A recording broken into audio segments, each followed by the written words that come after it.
আসসালামু আলাইকুম সবাইকে। আশা করি সবাই ভালো আছেন। আলহামদুলিল্লাহ আমিও ভালো আছি। তো আমি আজকে যেটা রান্না করব সেটাই হচ্ছে এই যে কাঁচা জিনিসটা। এটা অনেকে দেখে জানি না চিনতে পারবেন কি পারবেন না।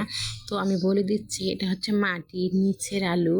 তো এই আলুটা আমি কিনে নিয়ে এসেছিলাম। তো এখানে হাফ কেজিরও বেশি ওজন হয়েছে।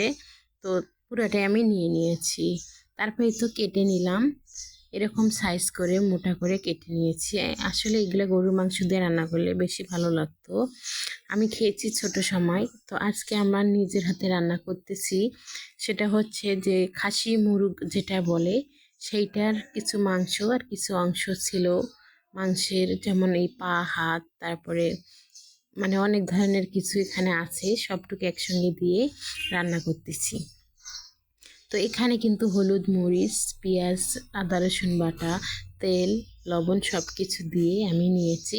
এখন হচ্ছে কষিয়ে নিচ্ছি, চুলার উপরে বসাই দিয়েছি। আর এই যে পাটা দেখে অবশ্যই চিনে যাবেন যে এটা ব্রয়লার মুরগি না, এটা হচ্ছে যে খাসি মুরগটা। তো এইখানে এখন হচ্ছে আমি নেড়ে দিচ্ছি সুন্দর করে। এটা কিন্তু আমি চুলের উপরে দিয়েছি, সব কিছু একসঙ্গে দিয়ে বসিয়ে দিলাম, যার কারণে এইভাবে দেখাইলাম। আর তারপরে এই তো দেখুন কষানো কিন্তু আমার হয়ে গেছে। ঝোলটা দেখুন কতটা গাঢ় আর কত তেল বার হয়ে গেছে। তো এখন আমি এখানে সেই কুটে বাছে ধুয়ে রাখা আলুটা দিয়ে দেবো। তার আগে দেখিয়ে দিচ্ছি, এখানে ছোটো এলাচ আর জিরে আমি বেটে নিয়েছি, এগুলো অবশ্যই এখানে দিয়ে দিয়েছিলাম।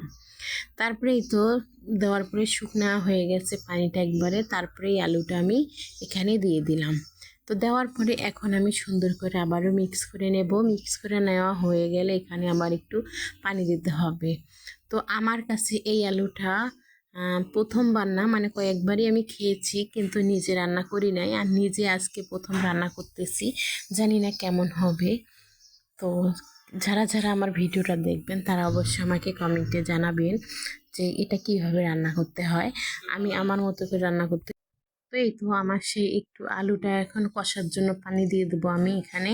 তো জানি না কতবার দিতে হবে পানি, তো প্রথমবার একবার দিলাম। তারপরে এই যে দেখুন শুকিয়ে গেছে, কিন্তু আবারও আমাকে একটু পানি দিতে হবে, নয়তো কিন্তু এটা সিদ্ধ হবে না। আর আলুটা দেখে বোঝা যাচ্ছে যে এখনও সিদ্ধ হয়নি, অল্প অল্প পানি আছে। তো এর ভিতরে আমি আবারও একটু পানি দিয়ে দেবো। তো এভাবে আমি 2-3 বার পানি দিয়ে দিয়ে এটাকে সুন্দর করে কষিয়ে কষিয়ে কিন্তু সিদ্ধ করে এবং রান্না করে নিয়ে নিচ্ছি। তো এখন আমি তল থেকে নেড়ে দিচ্ছি, নয়তো আবার লেগে যেতে পারে তলে, যার কারণে একটু তল থেকে নাড়িয়ে দিলে খুবই ভালো হবে। তো এই তো দেখুন এখন বলক চলে আসছে এই তরকারিটার।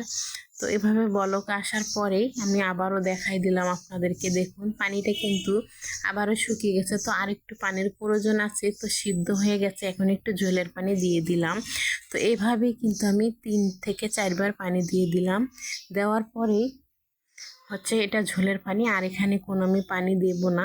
তো এখন শুধু অপেক্ষায় আছি বলক আসা পর্যন্ত। তো এই তো বলক চলে আসছে বলতে বলতে। তারপরে এখানে একটু শুকনো মশলার গুঁড়ি দিয়ে দিলাম। দেওয়ার পরে এখন আবারও মিক্স করে নিচ্ছি মশলাটা। দেখুন অনেক সুন্দর করে মিক্স করা যখন হয়ে যাবে, ঠিক তখনই কিন্তু আমি নামিয়ে ফেলবো। এই যে ঝোলটা অনেক গাঢ় হয়ে গেছে, তো গাঢ় হওয়ার কারণে এখন আমার হয়ে গেছে রান্না। তো এদিকে আর কি কি রান্না করেছি ওটা দেখিয়ে দিলাম। তো এটা হচ্ছে মূলা শাক ভাজি করেছি, এখানে সিম আলু ভাজি করে নিয়েছি। আর যেটা করব, আর কিছুই করিনি, আসলে এই তরকারিটাই বলার কথা ভুলে গিয়েছিলাম। তো এটাই হচ্ছে আমার রান্না আজকে। আজ দুপুরে আমাদের এগুলাই রান্না ছিল। তো ভালো লাগলে অবশ্যই কমেন্টে জানাবেন। আল্লাহ হাফেজ, সবাইকে ভালো থাকবেন।